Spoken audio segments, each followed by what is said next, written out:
Hey, it's Virginia. I've been a medical writer and content creator since 2020 and a registered UK pharmacist since 2014.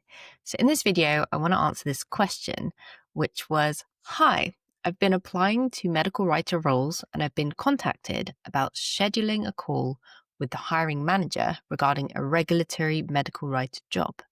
Do you have any idea what to expect from this call and any questions I should ask them? Thank you.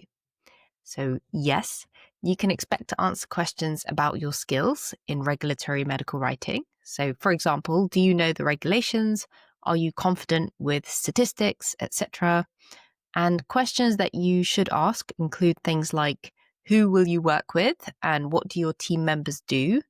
Is training provided on the job so you can develop your skills? And what is the probation period? So the probation period is usually how much time you spend in the job before they decide that they're going to continue employing you. So it's kind of like a trial period. And sometimes for a writer, this can be 3 months or even 6 months, which is a really long time. And they should give you a decent amount of notice if they are not going to keep you within that probation period. So usually if you're into the probation period, let's say you're 3 months in out of 6 months and you're not enjoying it and they feel like you're not doing a good job, then maybe you could hand in a 2-week notice or something like that. And maybe they could give you 2 weeks notice as well.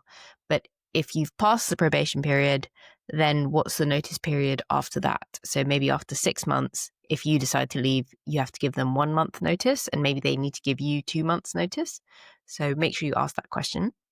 And also you could ask, what does a typical day or week look like in your job? Then there's also that question that everybody hates, which is, what salary expectations do you have? And if you need to, you could always give them a range.